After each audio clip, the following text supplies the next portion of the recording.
Salut à tous, ravi de vous retrouver sur canalturf.com. Nous allons évoquer les réunions de ce jeudi 3 juin.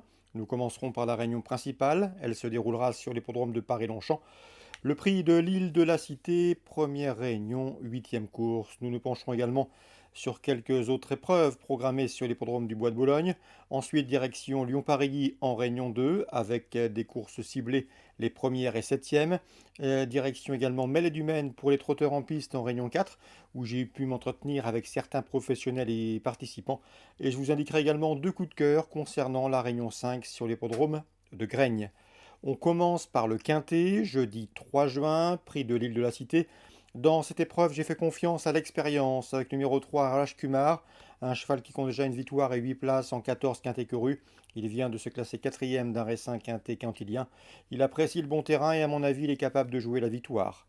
Je lui poserai le numéro 11, Talap, qui après deux échecs à ce niveau, vient de manifester du mieux en se classant deuxième du quintet, prix des grandes écuries dernièrement à Chantilly. Il devrait répéter, ce jour-là, il devançait d'ailleurs Rajkumar.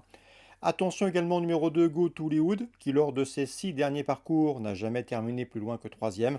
Le cheval vient de s'adjuger une épreuve sur une épreuve quintée, pardon, le prix de la place Vendôme. Bien que remonté de 6 livres sur l'échelle du handicapeur, il doit pouvoir répéter. Ensuite, j'ai retenu le 8 dans cette épreuve, c'est Roberto Mount et le numéro 9 également Bobby d'Argent, respectivement affichés 5e et 4e du quintet près du pavillon royal, disputé sur cette piste courant avril, où il terminait d'ailleurs dans le sillage de Go to Hollywood. On prend les mêmes et on recommence pour les places. Le 12 Wo affiche deux places en 10 quintés courus. Il vient également de se classer 3e d'un handicap sur cette piste de Paris-Longchamp. Il revient ici dans les quintets avec des ambitions. Le 4 Anneau d'Or est un bon cheval. N'oubliez pas que dans sa jeunesse, il avait couru groupe 1 à l'âge de 2 ans, qu'il avait également participé et pris la 7e place de la poule d'essai des poulains à l'âge de 3 ans. Ici, à mon avis, il sera imprudent de l'écarter.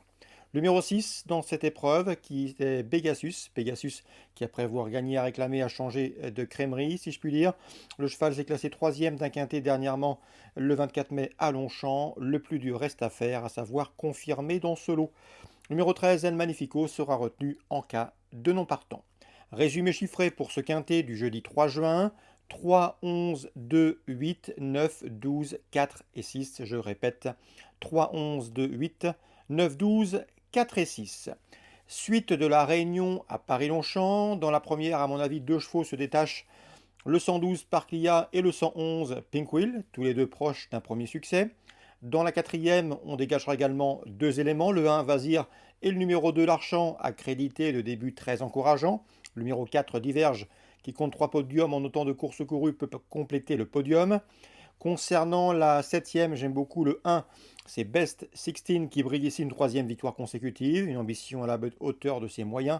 Et le numéro 5 également, Pink City, qui s'est classé deuxième en pareille société au mois d'avril à Fontainebleau.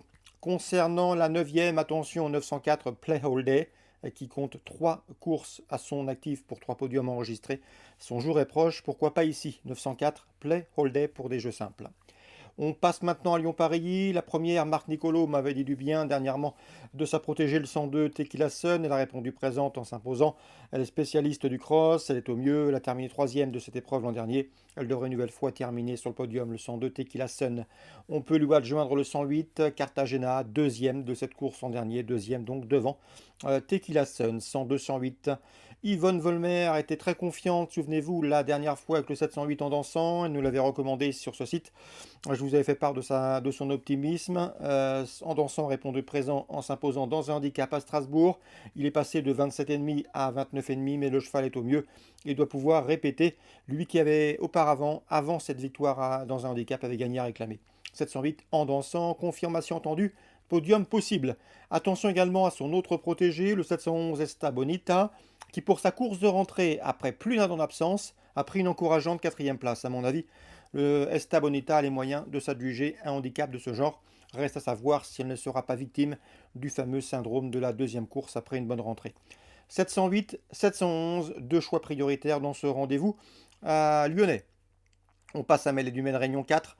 Laurent David présente de 209 Gypsy DGO. Lors de ses 6 dernières sorties autre montée, cette jument a enregistré 4 succès et une troisième place récemment, pas plus tard que samedi dernier à Anguin. Elle a a priori bien récupéré, l'engagement est bon, c'est ce qui motive ici sa présence dans ce rendez-vous. On en escompte une nouvelle fois un bon classement.